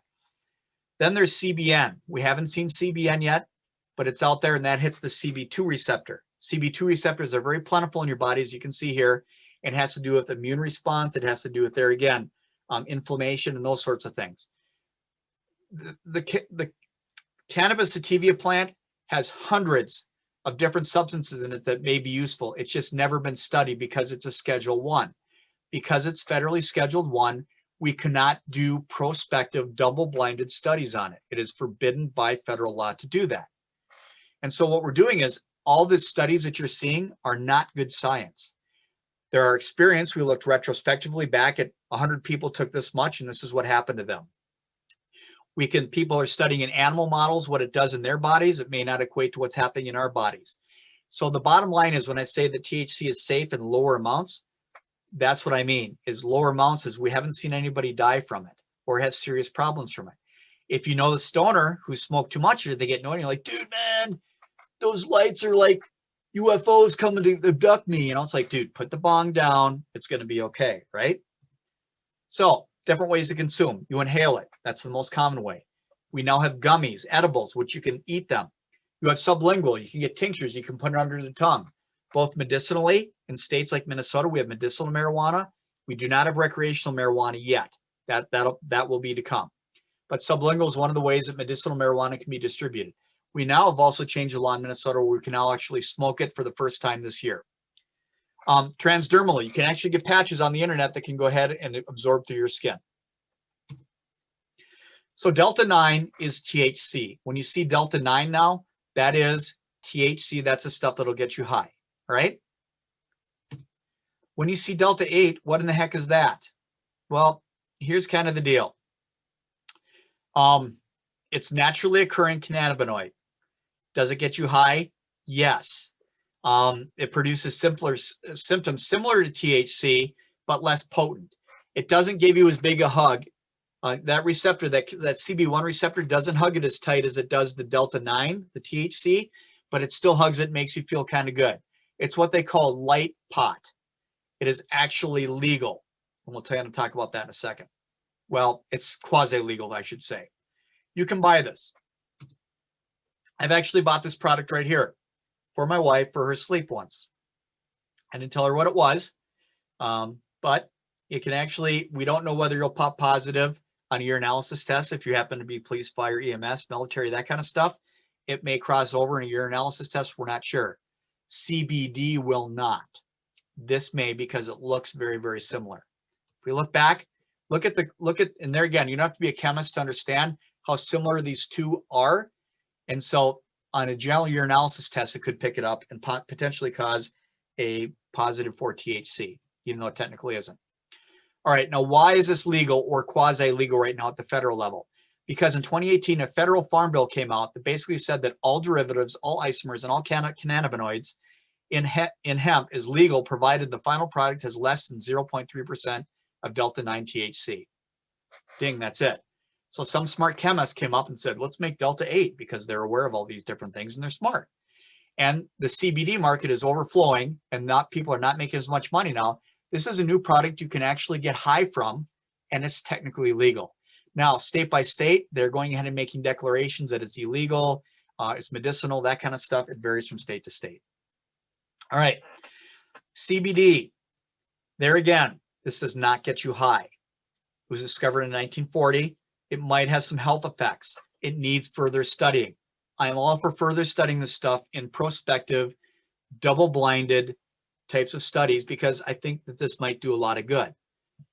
The point is right now is we don't know what's, what it's going to harm long-term or not because it's never been truly studied prospectively. All we can do is look back. Now, in my experience with people that have taken CBD in my family, that I've talked to in the poison center, they generally do fine. Like I said, it doesn't cause you to get high. We don't see significant effects. Let me qualify that statement though. When you are getting edibles or gummies, whether they're coming from Colorado, whether you're getting them online, you don't know what's in them. They have done lots of studies on these and found they can have anything from CBD to THC to Delta 8 to all kinds of other stuff that's illegal and illicit and not recommended by the FDA. You don't know what you're getting unless you're getting it from a medicinal program in your respective state where it's being tightly controlled as far as what the actual contents are. So we get a lot of kids that have gotten into CBD gummies and they're acting high. We know that there's something else in there. Even though the package says CBD, we have to go with that, but their analysis will pop positive for THC. We know that's not only CBD. So that's the danger in this. When you think you're taking something that's safe, it's not regulated. Even in the Denver area where it's supposedly regulated, they've lost control of their edibles because they have like 2 people at the state level that are supposed to actually determine what the actual content it is, THC wise. And so many people started making it, they can't keep track of everybody. So a lot of those things, they say they're regulated, they're not regulated, even in places where it's legal. So this is the current map of where things that are legal for recreational use, legal for medicinal use. There are no programs, so it's not legal at all. And then states that are pending. Those of you that are in South Dakota know that it passed in the general populace, 52, just over 50% said, yes, let's recreationalize marijuana. It's been declared right now at this time, it's in a judge's hands. We don't know what's going to happen. So that directly affects you people in South Dakota. So Minnesota, it's medicinal only. It's run by the Department of Health, but I suspect that a lot of these states are going to go ahead and legalize it. Now, there again, giving you both sides of this. And a lot of people, when I've done these talks, don't understand this, but we're going to talk about the ramifications in studies of legalizing it in your state. So here's the other thing. When you smoke it, it crosses your blood-brain barrier. You can titrate your high, right? You smoke too much, you put the bong down, you're good to go. Then you go ahead and eat some burritos, and then you don't become paranoid anymore. You can titrate your high. It's actually a good way. People don't like to get too stoned. And so they generally titrate it pretty well. Most of the time they just sit there, they're just kind of like, yeah, man, this is great. We think that now that all THC is going to act like that and people are just going to be, the higher potency it is, they're going to be sitting on their couches passed out. Not always the case. Now, the edibles with THC, some more basic pharmacokinetics. When you eat it, it doesn't cross your blood-brain barrier. It has to go through your digestive tract, through your liver, where it gets changed into 11-hydroxyl-THC, which is more psychoactive and much longer acting, up to 24 hours. And so the problem with this is it takes 30 to 90 minutes for it to kick in.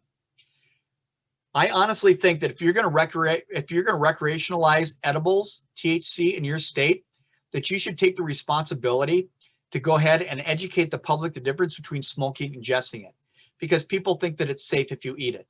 And so what happens is, it'll say right there, it'll say somebody brings me a packet of, THC gummy bears from Colorado. They bring it up here. It says eat 1 to 2. All right, I eat 1 to 2. I look at the watch. We're a society in America of immediate gratification. We're not getting stoned. It's 30 minutes. It's 45 minutes. It's 1 hour. Dude, man, I'm not getting stoned. We'll eat more. And so you eat more. Then 90 minutes kicks in later on. And now I've actually witnessed this. This was at the Beyonce Jay-Z concert at the US Bank Stadium at the Triage Center for EMS. This guy walked in about my age with his partner. She was in her mid-50s, and she was walking like a zombie. She was moving her eyes. She couldn't speak. And we're like, this was 2 hours before the concert. We're like, dude, what's up? Well, she ate some THC edibles. And I go, oh, she ate too many, didn't she? Because she didn't get high. How'd you know? I don't know. It's my job. And so she couldn't speak. We asked her questions. She literally could not speak. She was basically down and out, just sitting there, in kind of a semi-comatose. She was breathing fine, fine pulse, fine vital signs. But, you know, we don't know what the effects of high potency THC in large amounts. And this isn't THC anymore. It's 11-hydroxyl THC. We know it changes into that. And I've had people call me up and say, dude, man, I'm going to die. I had one guy call me from Las Vegas. He had a Minnesota cell phone. And I'm like, sir, settle down. What's going on? Dude, I'm dying, man. I'm like, well, what happened? I ate some edibles. And I said, you ate too many, didn't you? I feel like I'm going to die. I am dead. And I'm like, sir, you're not dead. Oh, thank God. I'm not dead. Thank God. I'm going to die. I'm like, sir, I said, you're not going to die. It's going to be fine. Oh, thank you, Jesus. Thank you, you know. And then he goes, how long is this going to last? I said, how long would you take them? He says 3 hours. And I said, oh, or 2 to 3 hours. And he goes, and I said, oh, we might be in for another 20 hours or so. Oh God, no, please, no, I can't stand this. I feel like I'm going to die. Remember, you're not going to die, sir. Oh, thank you. And then he hung up the phone. So high potency acts differently. I can tell you out in the police, law enforcement, fire side of things, when we respond, we're seeing people doing other types of high potency THC, 60, 80%. They're actually becoming agitated now. We've never studied this. The assumption that you're going to get more comatose sitting on the couch is just an assumption. It's based on our past experience with low potency THC. That's why it needs to be studied. All right. So I apologize to the other states that are represented here, but I can only get data from our state. We ran these numbers yesterday. This is quarter 1 and 2, 2021 for Minnesota, North Dakota, and South Dakota, and the amount of THC containing substances that we took calls from. Now, keep in mind, any child that has any altered mental status, is ataxic or dizzy, they're all going to go ahead and be seen in an emergency room because we don't have any good studies otherwise until we can say. It's not likely to be a problem, but if it has synthetic THC in it, which is a totally different ballgame, not natural, you can see anything including death from that. And they are putting synthetic cannabinoids in there. It's a whole nother talk. So you can see this all gets very, very confusing. It all gets very muddled. We're pushing way ahead with very little knowledge. And so I just like it. Yeah, I think that some of these things can be actually very helpful if they're studied properly. This just came out. You can see the date on this. This just came out from the Journal of Pediatrics. This is how much the edibles have increased compared to other cannabis products in children between 0, so from birth till 9 years old. It's going through the roof. These are ER visits. There again, probably not causing serious morbidity and mortality.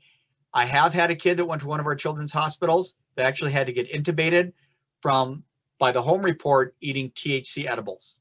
I wasn't bedside. I don't know whether that was really warranted or not, but they thought it was there. They're kid specialists and they intubated this kid.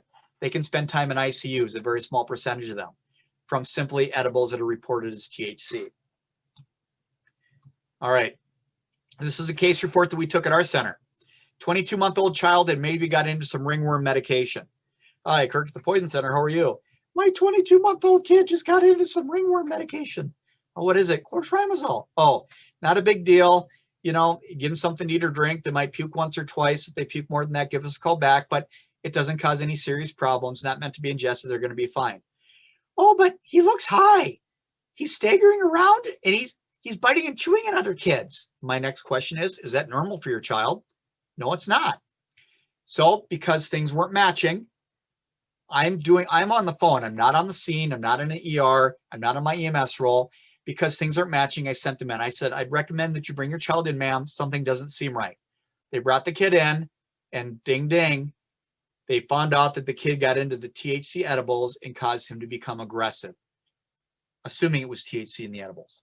So there again, don't know.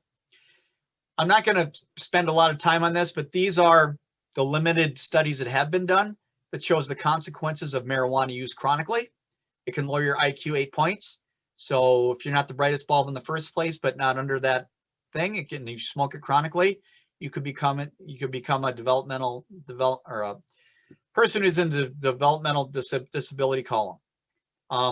There again, I'm not going to spend a lot of time on this.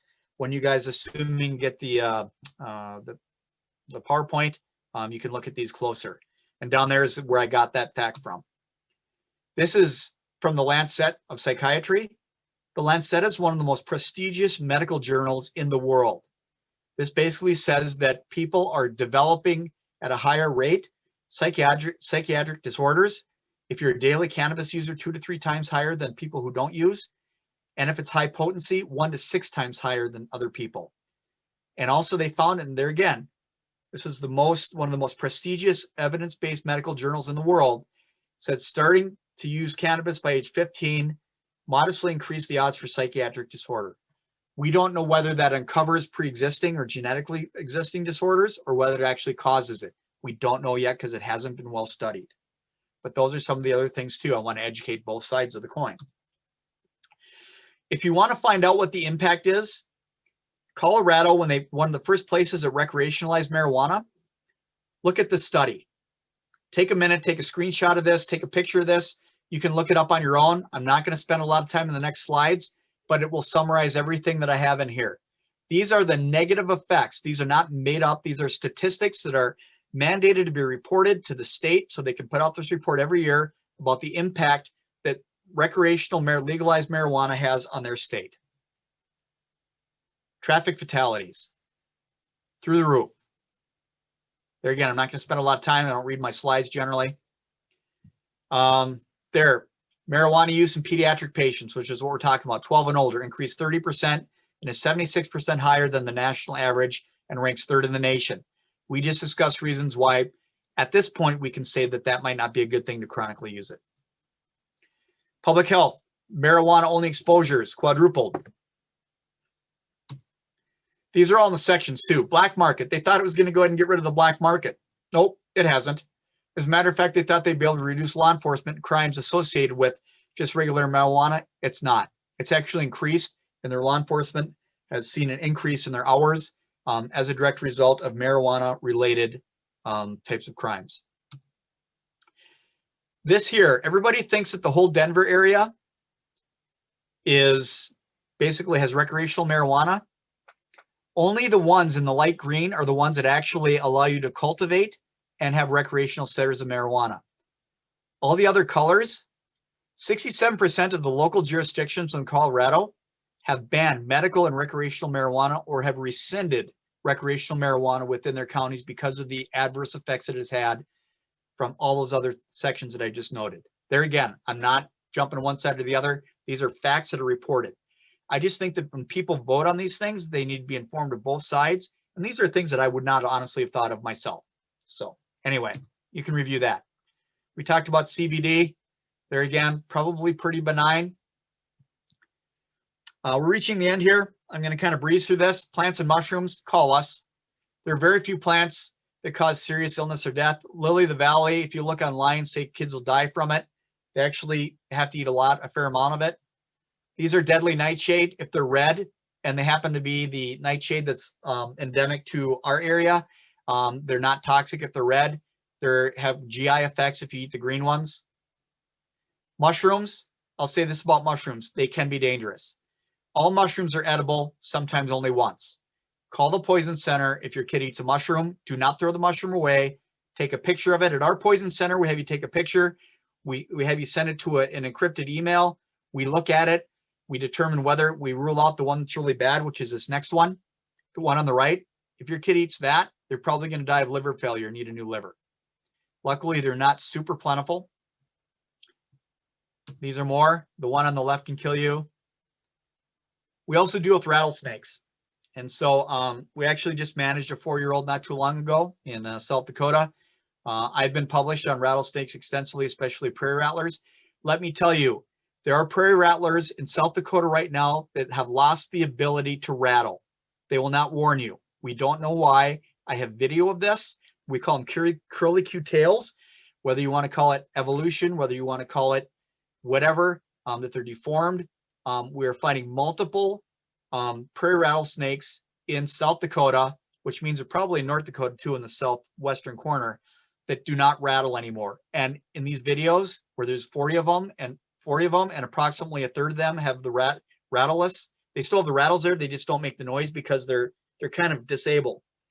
That they're much meaner than the other ones. So there again, call us because we know how to treat the rattlesnakes.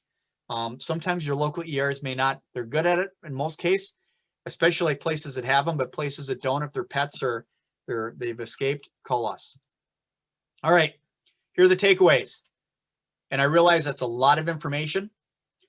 I want you to remember one thing, whether you're a healthcare professional, police, fire, EMS, an educator, a parent, a caregiver, a grandparent, call Poison Help. It does not have to be an emergency to call us. We're HIPAA compliant. We're always there for you. It won't cost you anything out of your pocket. We're only going to help you. Keep all potential poisons up high and out of sight, or preferably down low and locked up. And get or replace CO detectors. If you don't have a CO detector, get one. If you have old ones, replace them.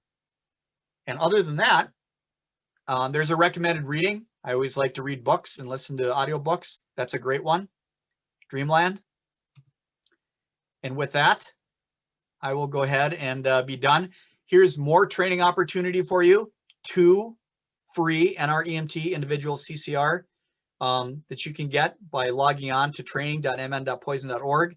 It only takes 30 minutes to do it, and it kind of refamiliarizes you with some of the Poison Center concepts and some Narcan. And that is our pet spider that's actually in the Poison Center, Rosie. She's a Chilean rosehair. She is not significantly venomous. We have her walk around a lot of times when we're out in the phones and kind of stuff to stretch her legs, so to speak. So she's a very nice tarantula. With that, I'm going to go ahead and be done and turn it back over to the moderators. Thanks, Kirk. That was awesome. We've got some questions in the Q&A. I'll read you the first one. Given the media attention from the San Diego officer who allegedly nearly died from touching fentanyl, can you briefly cover the Poison Center's position on children, and I would say medics, coming into contact with powder opioids? Oh, Lord. I spent so much time dispelling this urban myth. It's not true. I watched the video of that officer. I'm not saying nothing didn't happen. What I'm saying is this is mass psychogenesis. I have very close friends and family. They're law enforcement at all levels. I'm a back the blue kind of guy for the good ones. I've been, as a death scene investigator, I've been in the room with the fentanyl with no respirator on. As a matter of fact, I went to one scene, the guy shot himself up. He immediately went over. The DEA was there because of the potential fentanyl was early on. The DEA got called. The DEA would not let the local cops in without a warrant. I could because of the statutes in Minnesota being a death scene investigator.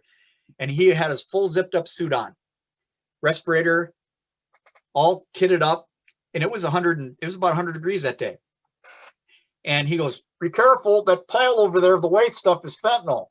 And I go, oh, this stuff? And I went over there and I didn't put my nose right in it, but I was right above it. I go, I said, oh, it doesn't smell like fentanyl. I go, oh, I feel dizzy. Oh, shit. And he goes, dude, you all right? I'm like, just kidding.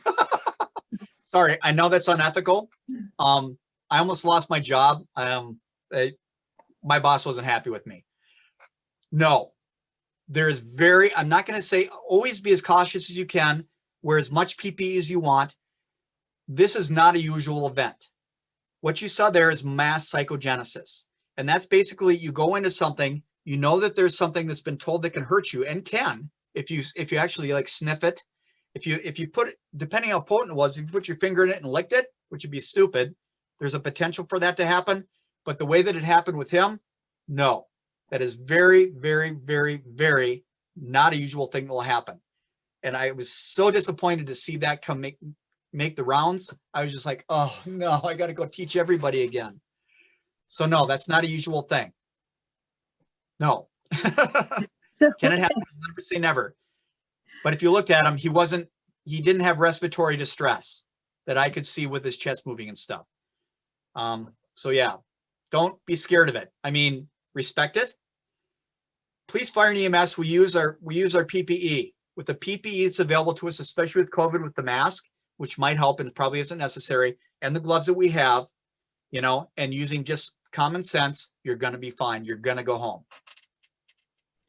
Thank you for asking that question. 2 quick questions that I think we can cover. Somebody wants the study on CBD location again, and also the study about recreational use of marijuana in Colorado. Will you share your slides? Yeah, I provided all my slides to Chelsea. Okay. And so she should be able to go ahead and provide those to you or whoever else can distribute them. If you have further questions, my email is at the end. Feel free to email me and I'd be happy to address those with you. If you want to call me too, you can, but I'm not in my office very often because of remotely and we're short on the phone. So I got to pick up that slack. So One more super important question. They want to see the hot dog. Oh, thank you. All right, let's cut this baby open. I'm removing the button battery.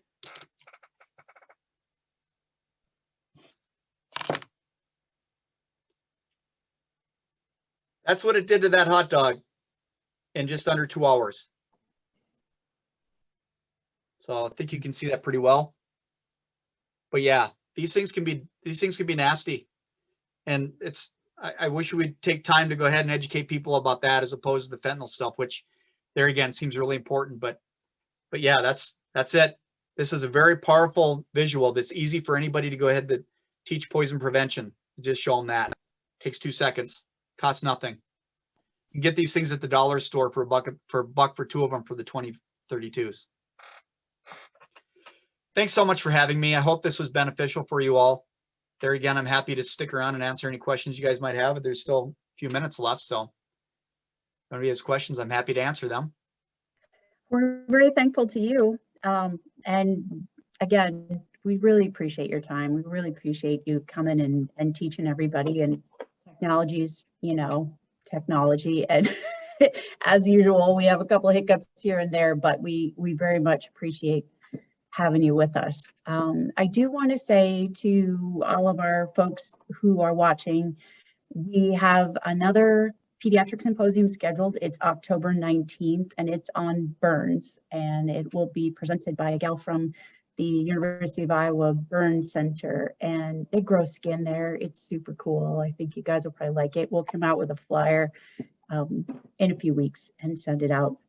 One other thing that I would like to say to everybody is if you work in a hospital or you are an EMS provider, we have a program called PECC, P-E-C-C. It's Pediatric Emergency Care Coordinator, and it's one person or more than one person at a service or a hospital who's willing to be a contact that we can send pediatric information to. We can send training ideas like this to. We can send tips and tricks and, pictures of bad mushrooms or, whatever we've got that can help you do your job and take care of the kids. And that's what we do. So if you are interested in being a PECC for your service or your hospital, or I don't know about the other states, but in Iowa, we're doing this with law enforcement too. So if you're interested in being a PECC, please contact the EMSC person from your state and we'll be happy to get you signed up. There's no trick to it. It's just a good thing, and the data shows that services do better when they have a PECC, and we want to help you. That's what we do. Everybody in the chat is saying this is really great. And they're really, really happy with your training. Thank you so much. Please go ahead and fill out the survey, everybody. I think that Zoom also sends it to you, but otherwise you can go to surveymonkey.com and fill out the survey. We appreciate your feedback. Please give us any ideas you have about future topics. And Kirk, thanks again. It was great. Thank you. Everybody be safe, and thanks for what you guys do out there. It's greatly appreciated. You Hughes assets to your communities. Absolutely.